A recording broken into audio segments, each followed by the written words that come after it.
महापालिकेच्या निवडणुकीपूर्वीच पुण्याच्या राजकारणामध्ये मोठी उलथापालथ होण्याची चिन्ह दिसत आहेत आणि तशा काही घडामोडी घडायला देखील सुरुवात झालेली आहे।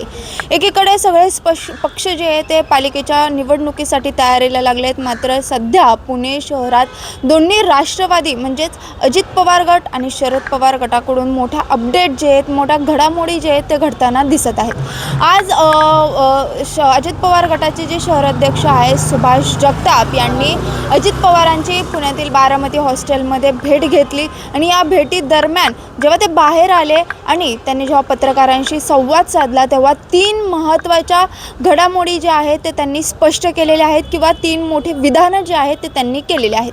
पहिली घडामोड किंवा पहिली मोठं विधान म्हणजे पुणे महानगरपालिकेची जी निवडणूक आहे ती दोन्ही राष्ट्रवादी एकत्र लढणार असल्याचं ठरलेलं आहे, असं मोठं विधान जे आहे ते शहराध्यक्ष सुभाष जगताप यांनी केलेलं आहे।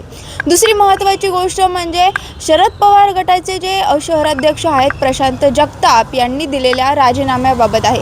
प्रशांत जगताप यांनी राजीनामा दिलेला आहे असं स्पष्टपणे सुभाष जगताप यांनी सांगितलेलं आहे। खरं तर त्यांच्या राजीनाम्याबाबत थोडंसं गैरसमज म्हणा किंवा अजून जे स्पष्टता आहे ती आलेली नव्हती किंवा मिळत नव्हती, त्याच्यामुळे त्यांचे हे जे विधान आहे या सगळ्या पार्श्वभूमीवरती ते अत्यंत महत्त्वाचं मानलं जात आहे। आणि तिसरे महत्त्वाचं विधान म्हणजे दोन्ही राष्ट्रवादीच्या युतीची जी घोषणा आहे ती येत्या 25 किंवा 26 डिसेंबरला होऊ शकते असं मोठं विधान, अशी तीन मोठी विधानं अजित पवारांचे शहराध्यक्ष जे आहेत सुभाष जगताप यांनी अजित पवारांच्या भेटीनंतरनं दिलेले आहेत।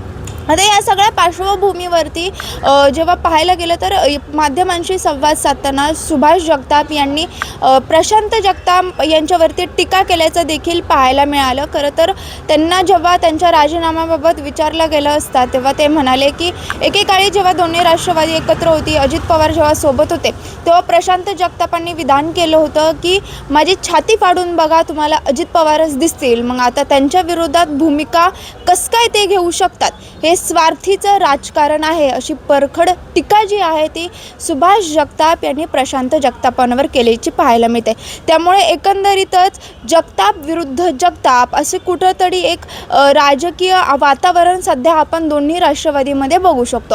आता या सगळ्या पार्श्वभूमीवरती प्रशांत जगतापांशी देखील संवाद साधण्याचा प्रयत्न केला, मात्र काही कारणास्तव ते माध्यमांशी बोलत नाही आहेत किंवा अजून काही तसं स्पष्टपणे झाले नसल्यामुळे ते माध्यमांसमोर येत नाही आणि मिळालेल्या माहितीनुसार ते मुंबईला रवाना झालेले आहेत त्यांच्या राजीनाम्यासंदर्भात। आता राजीनाम्याचा प्रस्ताव जो आहे प्रशांत जगताप यांनी सुप्रिया सुळे यांच्याकडे दिलेला आहे आणि विशेष म्हणजे आज सुप्रिया सुळे यांचा पुणे दौरा देखील होता महापालिकेच्या निवडणुकीच्या दृष्टिकोनातून, पण महाविकास आघाडीची मुंबईमध्ये बैठक असल्यामुळे आजचा दौरा जो आहे तो उद्यावरती ढकलण्यात आलेला आहे। त्याच्यामुळे प्रशांत जगताप जे आहे ते मिळालेल्या माहितीनुसार मुंबईला रवाना झाल्याचं समजते। आता एकंदरीत पाहायला गेलं तर शरद पवारांचा जो गट आहे किंवा त्याच्यामध्ये पण दोन भाग होते की अजित पवारांसोबत जायचं आणि काहींचा मतप्रवाह होता की नको जायला, आपण महाविकास आघाडीसोबत लढूया। यामुळे जो दोन मतप्रवाह झाले होते आणि प्रशांत जगतापांच्या मते की त्यांना जो महाविकास आघाडीसोबत लढवावी आणि तशी त्यांनी सांगितलं पण होतं जर अजित पवारांसोबत आपण गेलो तर मी माझ्या शहराध्यक्ष पदाचा सदस्यत्वाचा राजीनामा दे। त्यानुसारच गेल्या काही दिवसांपासून किंवा 2 दिवसांपासून जास्तपणे दोन्ही राष्ट्रवादी एकत्र येण्याच्या चर्चा जोर धरू लागल्या होत्या। काल माजी महापौर अजित पवारांचे दत्ता धनकवडे यांनी देखील म्हटलं होतं की दोन्ही राष्ट्रवादी जे आहेत एकत्र लढवतील आणि विशेष म्हणजे शरद पवारांचे जे नेते असतील किंवा उमेदवार असतील ते देखील घड्याळ चिन्हावरतीच लढतील। मात्र त्याबाबतचे आज शहराध्यक्ष सुभाष जगतापांनी देखील काही म्हटलेलं नाही आहे, त्याच्यावरती वेळानुसार ठरवू आम्ही असं त्यांनी म्हटलेलं आहे। एकंदरीत पाहायला गेलं तर आता पुणे शहराचे ज्या राजकारणात आहे ते मोठ्या घडामोडी घडताना पाहायला मिळत आहेत निवडणुकीच्या पार्श्वभूमीवरती। त्याच्यामुळे आज मुंबई भेटीदरम्यान प्रशांत जगताप मुंबईला गेलेले आहेत। तिथे काय घडतं, पक्षाचे जे वरिष्ठ आहेत ते काय निर्णय घेतात या सगळ्याबाबत याच्याकडे सगळ्यांचंच लक्ष लागून आहे। पुण्याहून मी शिवानी लकडे, टाइम्स ऑफ महाराष्ट्र।